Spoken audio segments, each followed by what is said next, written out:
PEC do quinquênio. A proposta encabeçada pelo senador Rodrigo Pacheco, mineiro do PSD, presidente do Senado Federal, é considerada uma bomba relógio para as contas públicas do governo. Tem alguma maneira do governo Lula driblar, ainda mais tendo uma resistência muito grande nesse momento no Congresso Nacional? É um dos assuntos que a gente vai tratar hoje nessa edição do 3 sobre os 3. E vamos falar também sobre as últimas pesquisas Datatempo que mostraram na cidade de Contagem e de Belo Horizonte o quanto há uma preferência do eleitorado pelos candidatos de direita. Ou será apenas uma identificação ideológica deles que não se reflete necessariamente nas urnas? A gente fala sobre esses e outros assuntos a partir de agora, no 3 sobre os 3. Os principais fatos sobre os 3 poderes da República. 3 sobre os 3.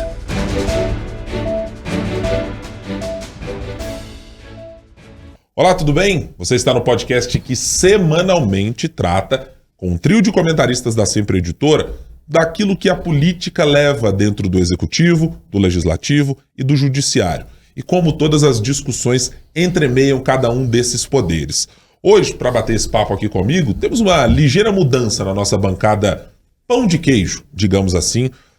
FM O Tempo está aqui muito bem representada por 2 dos seus representantes. Está aqui Thalita Marinho, nossa coordenadora da FM O Tempo, âncora também do Tempo News, primeira edição. E aí, Thalita, tudo bem? Bem-vinda de volta à bancada. Obrigada, Guilherme Bryan. Eu faço parte aqui quando você não tá. É uma surpresa, né? Ou seja, isso quer dizer que por várias vezes, inclusive eu fiquei muito tempo aparecendo aqui. Onde você estava? Esse é um assunto que a gente resolveu, diante da comissão que estava aqui nos últimos episódios, não tratar a não ser no colégio de líderes. Entendi. Então, essa discussão não vai ser tratada no podcast no dia de hoje. Isso, mais pra frente, com uma PEC adequada, no momento adequado, o Brasil precisa discutir esse assunto. Mas não será neste momento, entendeu? Entendi. Mas eu posso, assim, soltar alguma coisa de off, de bastidores, assim, nada mais, nada menos do que uma semaninha de descanso. Foi apenas isso. Cara de pau demais, Imagina, viu? não tem Muito nada bom estar disso. aqui com vocês, viu, Gibraim? Ótimo tê-la aqui na bancada conosco também, Thalita. Quem também hoje está numa configuração modificada lá da capital federal é a nossa editora também de Brasília, Larissa Arantes. Oi, Larissa, tudo bem? Quanto tempo? Como vai? Ei, gente, estou muito feliz de participar de novo aqui com vocês, estou bem, espero que vocês também estejam, substituindo essa semana a Francine, que também está descansando um pouquinho, ela merece, mas semana que vem ela está de volta. Ah, que legal. Para você ver, meu caro ouvinte, caro internauta, você que nos acompanha, o pessoal que ficava aqui nessa bancada, antes da Thalita e antes da Larissa, ficava aqui dizendo, mas o Guilherme Bryan tira folga, etc. Vejam bem, só eu estou na bancada hoje, só eu, nem Marina Schettini, nem Francine Ferreira, nenhuma delas está por aqui. Então veja quem efetivamente não falta neste programa. É Guilherme Bryan que está sempre por aqui. A ausência mais do que justificada em outros momentos. E olha, eu vou ser justa, a Marina não está sentada aqui falando com você ouvinte e conversando com vocês dois, mas ela está aqui. Então... Na empresa. Sim, há uma justificativa, não é como você, né, Guilherme? Que absurdo, gente. Que absurdo, gente.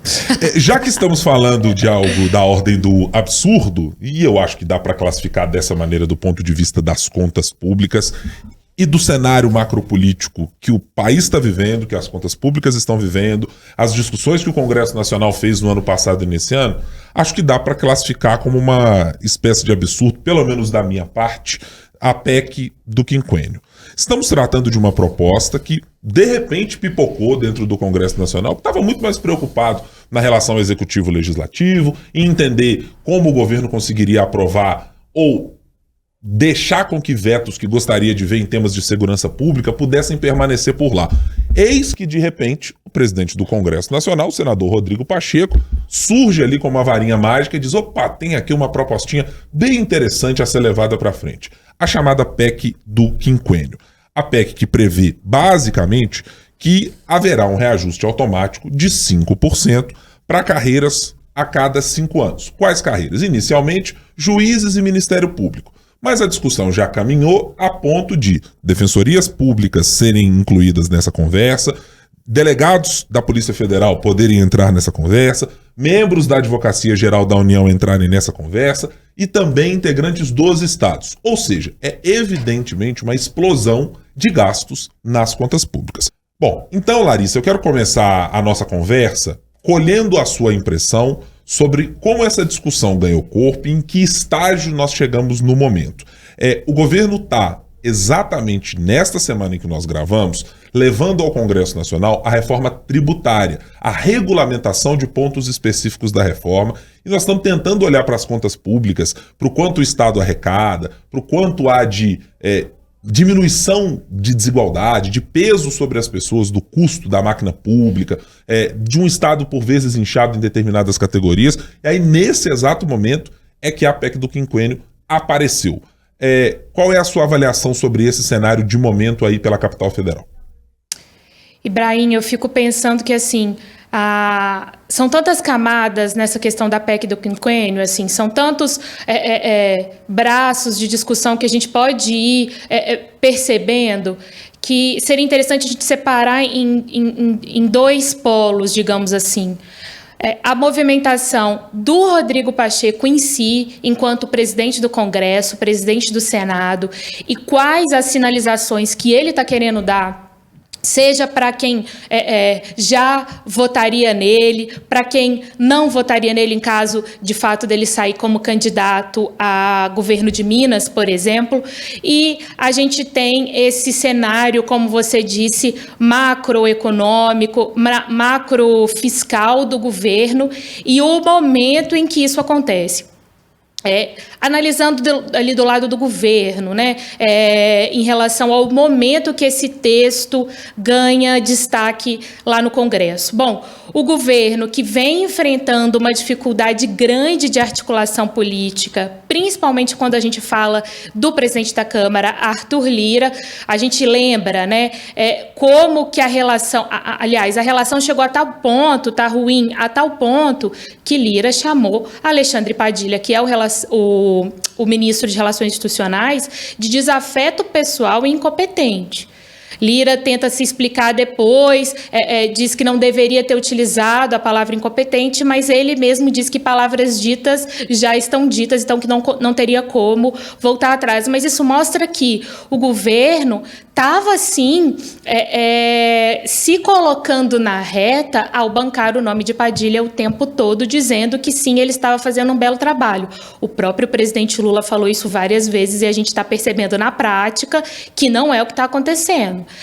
Existe um Congresso, existe uma Câmara, principalmente muito insatisfeita com o ministro Alexandre Padilha. Bom, e por que eu estou trazendo a Câmara e a dificuldade do governo nessa interlocução com o Congresso no geral? Porque se dizia, né, já é muito repercutido aqui em Brasília que Rodrigo Pacheco que tem sido aquela figura que trabalha na interlocução quando os ânimos ficam muito exaltados.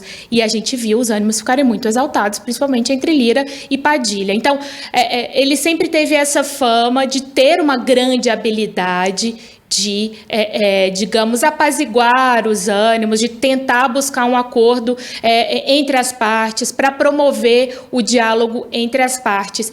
E aí, no momento que o clima está muito ruim, aparece essa PEC do quinquênio. Aparece a PEC do quinquênio e todo mundo ficou se perguntando, mas, gente, como assim? Né? O governo já está enfrentando dificuldade demais, inclusive do aspecto de caixa mesmo, né? A gente viu o ministro Fernando Haddad na semana passada dizendo que não vai ter como ter superávit no ano que vem. Então vai ficar ali no 0 a 0.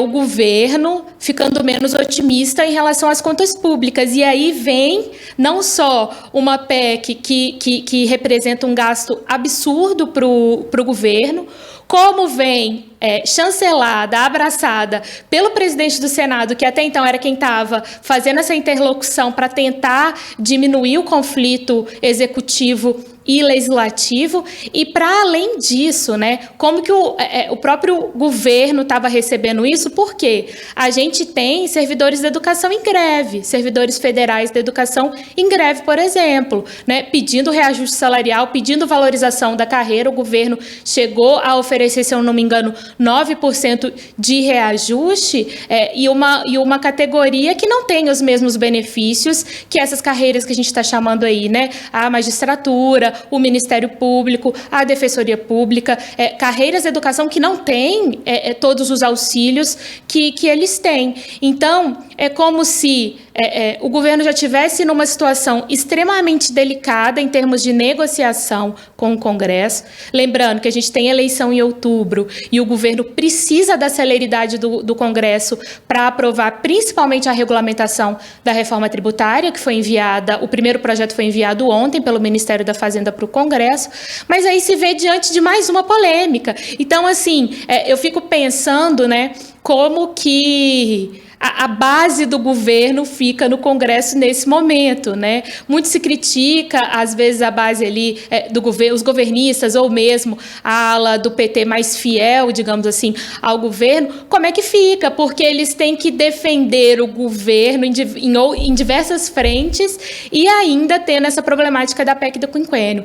E aí, isso para dizer de um polo, né, Guilherme e Thalita, para dizer do outro polo em relação ao Pacheco em si, qual que é a sinalização que ele está querendo dar, sabe? A gente pode levantar algumas hipóteses, a gente pode tentar mostrar que, não, ele não está tão alinhado ao governo assim, tanto é que está trazendo uma PEC que pode causar um estrago enorme no caixa do governo. Chamada, inclusive, pela Câmara de pauta bomba, né, Larissa? Exato. Então, assim, qual que é a sinalização e qual o objetivo do Pacheco com isso? A gente sabe que ele tem uma desenvoltura, né? Ele é um advogado, ele tem a formação do direito e ele é muito reconhecido por isso, mas qual é o sinal, qual é o recado que ele está tentando mandar quando ele se mostra não tão alinhado assim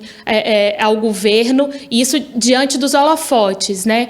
Então, assim, acho que a gente pode separar, Guilherme, Thalita, nesses dois polos para entender o tamanho da questão, para além do rombo, para além do questionamento que a gente pode trazer assim, já são carreiras muito valorizadas e o restante, enfim, como eu disse logo no início, são muitas camadas, né, gente? Certamente são. E aí eu quero trazer a Thalita Marinho para essa conversa, lhe perguntando sobre um dado, Thalita, que foi feito nas suas projeções mais positivas, né, para o governo, vou dizer assim, na perspectiva de um menor peso no orçamento, estávamos falando em algo de em torno de 42 bilhões de reais com a proposta inicial da PEC do quinquênio. Era só olhar para o Judiciário e para o Ministério Público. Já a Consultoria de Orçamento, Fiscalização e Controle do Senado, depois que a proposta foi turbinada, fez uma estimativa de 81,6 bilhões de custo aos cofres públicos entre este ano de 2024 e entre o ano de 2026. Thalita, você enxerga alguma justificativa, por mais pueril que seja, para que tenhamos um aumento neste momento para estas carreiras do Judiciário brasileiro? Claro que não, né, Guilherme? Acho que, na verdade, a gente vai precisar aprofundar muito nas tentativas de justificativa, quando elas começarem a aparecer. Porque, de fato, não há e não deveria ter, né? E acho que, do ponto de vista político, a Larissa já fez um resumo muito didático aí pra gente, muito interessante.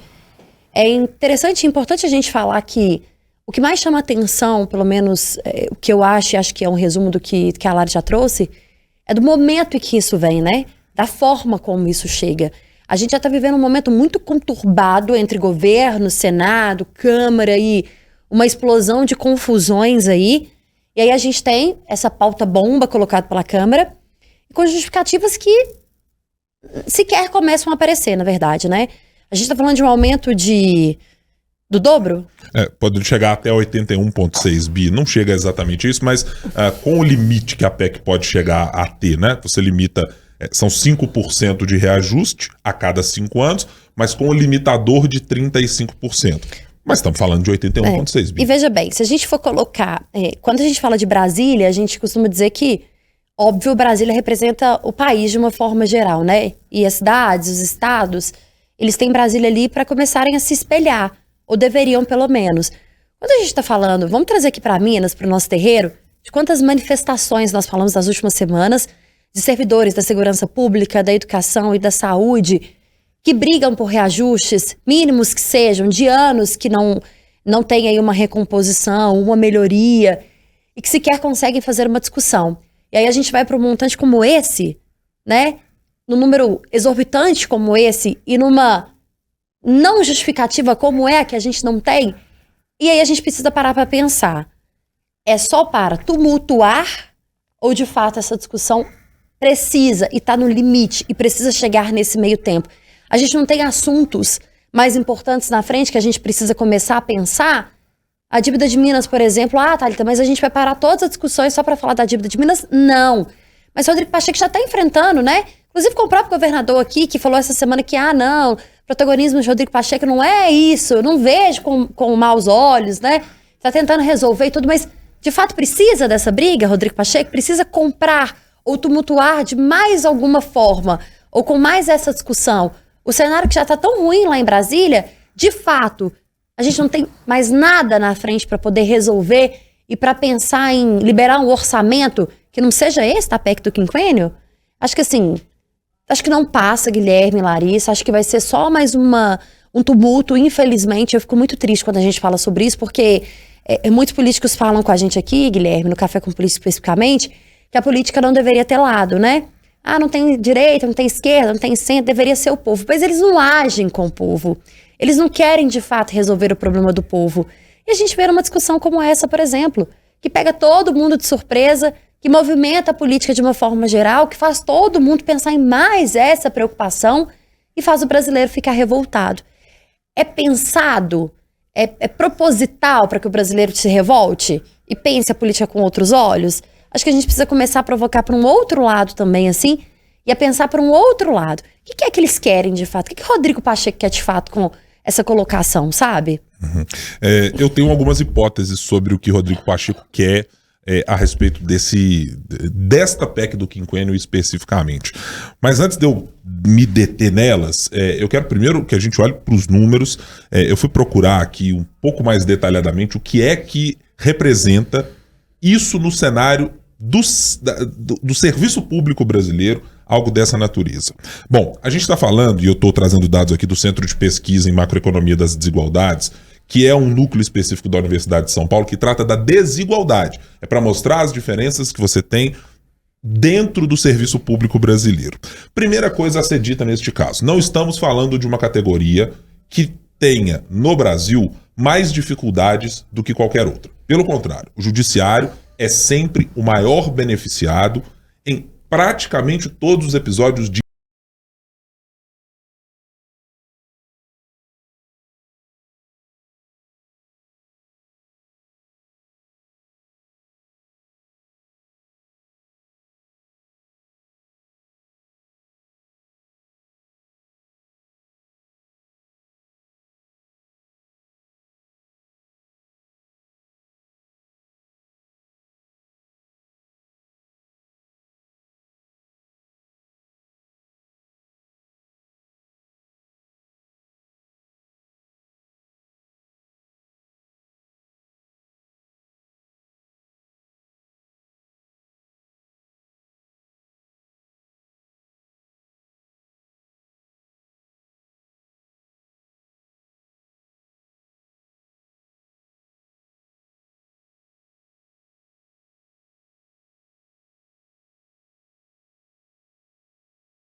político toma esse trauma, né?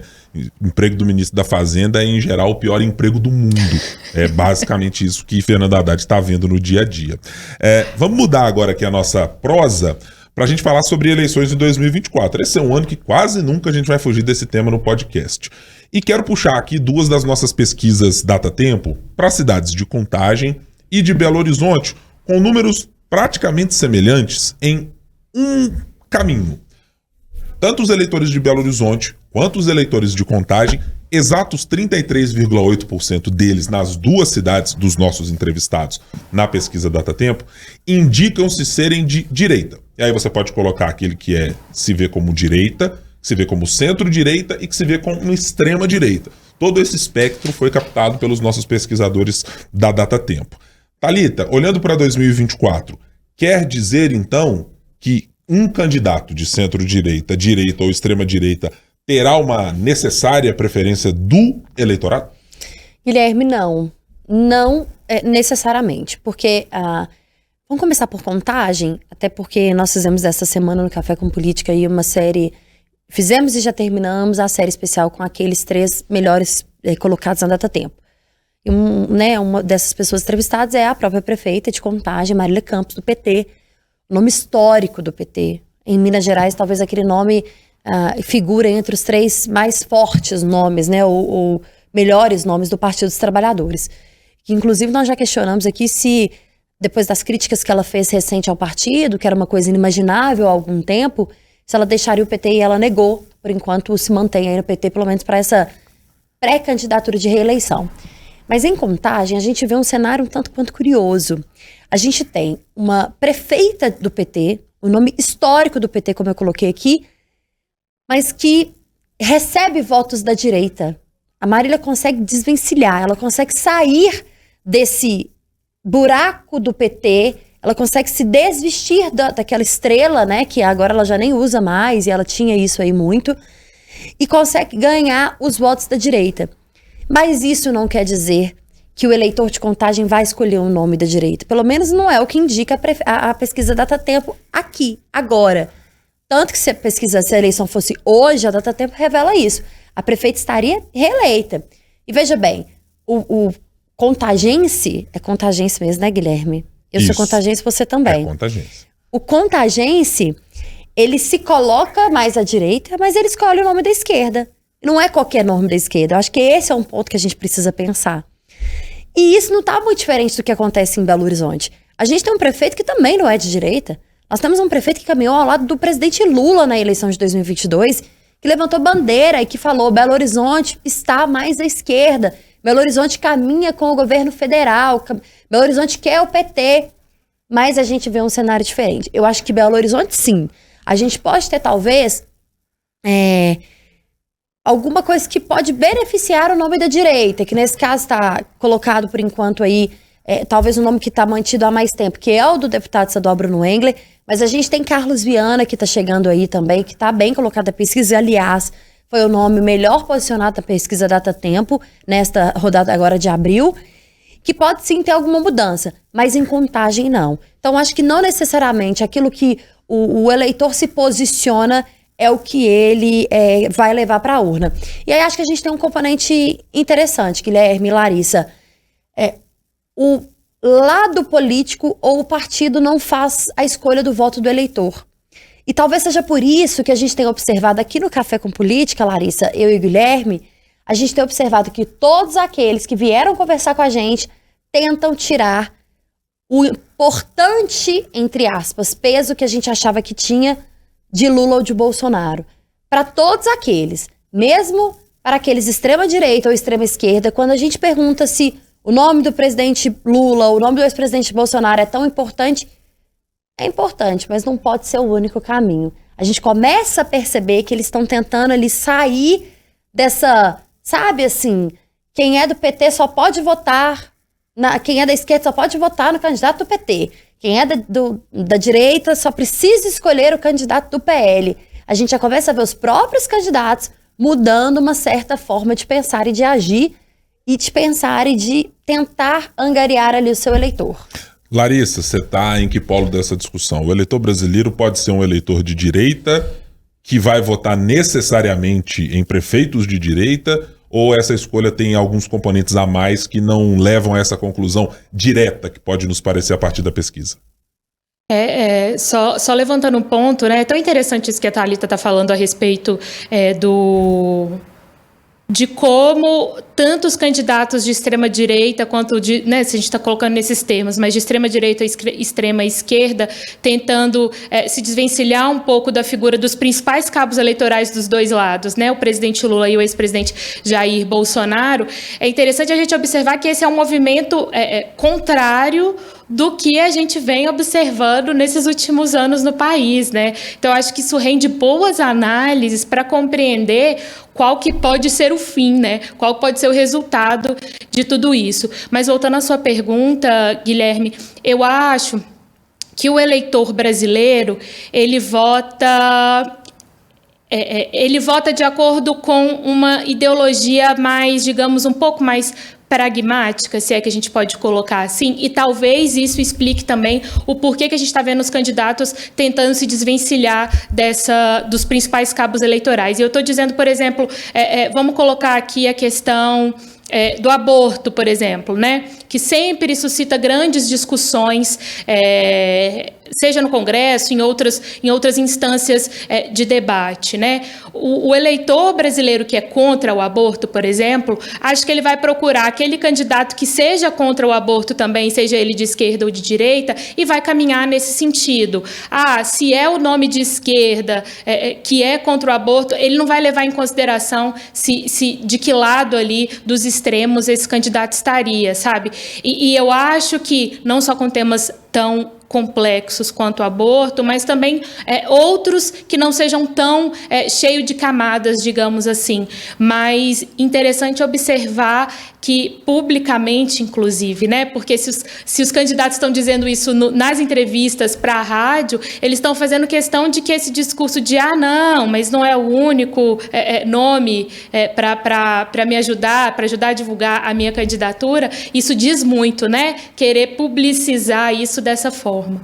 Eu acho que claramente temos, e as pesquisas que são feitas ao longo do tempo, e você pode perpassar diversos institutos de pesquisa, nós da Datatempo, Ibope, Datafolha e outros, o extinto Ibope, né, e outros que estão ao longo do tempo, Vox Populi, que passaram, sempre identificaram o eleitor brasileiro do ponto de vista da régua pragmática do que é direita e esquerda, como um eleitor de direita. O brasileiro nunca foi majoritariamente um eleitor de esquerda, no que se tem como as convicções tradicionais da ciência política de enquadramento desses dois grupos.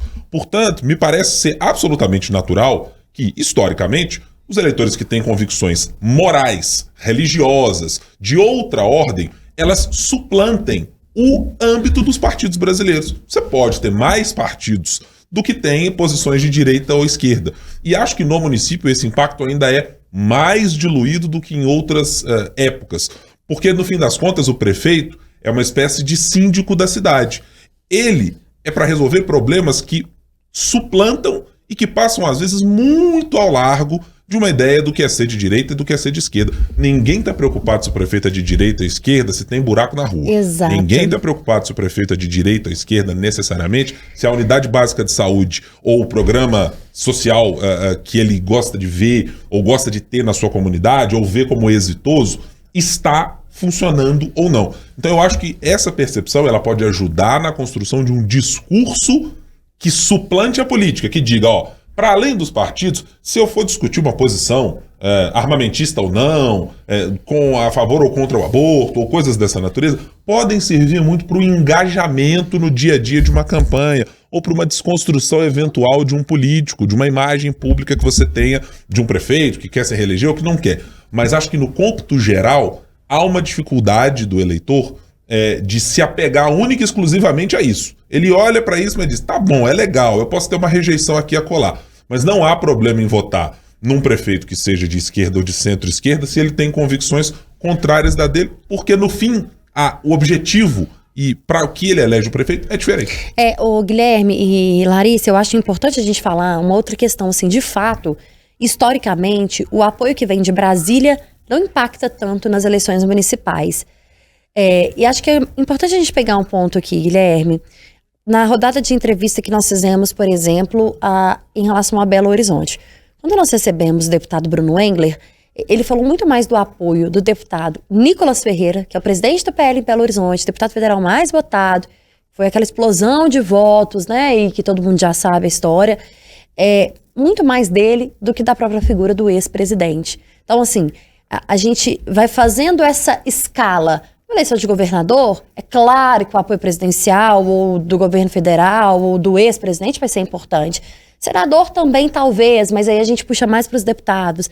Então, de fato, esse apoio macro, ele está um pouco distante do eleitor que quer mesmo ver se o seu bairro está funcionando, se o posto de saúde na época de pandemia, de dengue, tem gente morrendo na fila lá, está funcionando, se você é atendido pelo líder comunitário do seu bairro que tem contato direto na prefeitura. Então, acho que a gente, sim, consegue tirar aí a gente consegue tirar um pouco dessa visão de que esquerda ou direita vão ser determinantes nessa eleição de 2024 quando a gente pensa a âmbito municipal. E acho que os candidatos, os pré-candidatos ainda, né, precisam ter mesmo essa ideia e a gente começa até a entender um pouquinho da estratégia que eles estão tentando usar. E acho que é muito natural que usem, em especial nas redes sociais, a dicotomia direita e esquerda pode funcionar para agregar, para conhecer novos eleitores, para encontrar um público que até então você desconhecia. Mas acho que quando você chega para a lida do dia a dia, para apresentar propostas para a cidade, tem muito pouco de direita e esquerda necessariamente. O prefeito tem que resolver problemas que passam muito ao largo da discussão ideológica e moral que muitas vezes a gente vê por aí. Senhoritas, chegamos aqui à nossa reta final de podcast, mas não sem antes perguntar a vocês sobre quais são as apostas para a semana que vem no noticiário. Thalita Marinho, começarei por você. No que você sugere que os nossos ouvintes e que nós prestemos atenção no cenário político para a semana que virá? Eu acho, Guilherme, que a gente precisa sim observar a questão da PEC do quinquênio, mas eu também acho que a gente vai começar a ter algumas surpresas, apesar de que na semana que vem tem feriado, né, gente? É o 1º de maio, e aí a gente sabe como é que a política funciona quando há feriado, né? Diferente dos jornalistas que trabalham sempre, né? Inclusive estaremos trabalhando aqui no feriado. Exatamente, para provar que eu sempre trabalho bastante. Tá bom. Mas eu acho que a gente vai começar, e que a gente pode começar a ter algumas definições importantes sobre vice-candidaturas ou quem serão os vices nas chapas de Belo Horizonte e das cidades mineiras, assim, mas vamos focar mais na capital mineira. Muito bem. Larissa, qual é a sua aposta para a próxima semana? Reforma tributária. Parece que a gente está sempre falando disso, né, Guilherme? De novo? Posso apostar isso Posso apostar isso para os próximos 2 anos, inclusive? Pois é. Quiçá os próximos 10 anos. Brincando, gente. Por conta do envio, então, desse primeiro texto de regulamentação de vários pontos da reforma tributária, inclusive aquele imposto do pecado, né, que está sendo chamado assim, para o imposto seletivo. Enfim, os parlamentares vão ter que se debruçar nesse texto, nesse primeiro texto.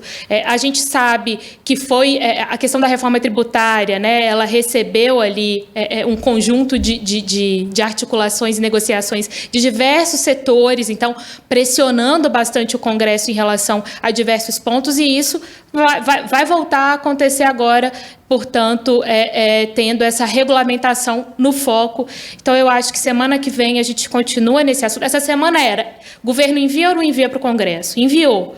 Agora é ver como que os parlamentares vão tratar desse texto e se vão dar celeridade para a análise que o governo está precisando. Como é que será que eles classificam, hein? Top 3 das preocupações. Seria, a top 1 é como viajar para a base eleitoral na semana que vem, tendo feriado para entrar em contato com o eleitorado. Essa eu aposto. Com certeza. A minha aposta para a semana será governo Zema. Eu estou curioso para saber o que acontecerá com o rumo do governo na Assembleia Legislativa passados os vetos que ficaram por 2 meses trancando a pauta. Porque eu quero entender um pouco melhor se teremos um governo ainda nas propostas mais com a cara Romeu Zema, ou se um pouco do jeito Matheus Simões /2026 vai começar a aparecer naquilo que o governo quer ver aprovado daqui para frente. Claro que muito do que o governador Romeu Zema fizer e foi exitoso no seu governo até o final desse mandato, vai, de alguma maneira, respingar ou ser levado para Matheus Simões como vice que é do governador e como grande coordenador político e operacional do governo que é. Mas eu tô curioso para ver se vão ter assim, alguns toques à la Matheus Simões dentro das conversas na Assembleia Legislativa. Desconfio que vai demorar um pouquinho para isso acontecer, porque ano eleitoral sabe como é que é, né? Os deputados têm muita coisa para fazer nas suas bases, interior de Minas afora. Thalita, até a próxima, a gente se fala. Obrigada, Guilherme Brahim. Larissa, foi um prazer falar com você aqui, viu? Acho que é a nossa primeira vez juntas, né? Ou não? Primeira vez juntas, foi sim. Pois é. Nossa primeira vez, se depender dos nossos queridos colegas de bancada, nós vamos nos encontrar várias vezes aqui. Vão mesmo. E eu sempre estarei aqui, eu posso garantir. Eu sempre estou nessa bancada, quase nunca saio. Larissa, ótima semana pra você, a gente se fala numa próxima. Obrigada, Guilherme, sempre um prazer conversar com você. E Thalita, foi uma ótima estreia essa conversa com você hoje. Obrigadão. Um beijo. Muito obrigado para você que nos acompanhou aqui no 3 sobre os 3. Se você ainda nos segue ou não nos segue, faz o seguinte, tem que seguir youtube.com/otempo, ou no seu tocador de podcast, ou no seu tocador de música, ou nos acompanhando pelo nosso portal otempo.com.br. Semanalmente, sexta-feira, sempre tem um novo episódio para você sobre a política e 3 comentaristas da Sempre Editora estão sempre por aqui. Muito obrigado, tchau, tchau.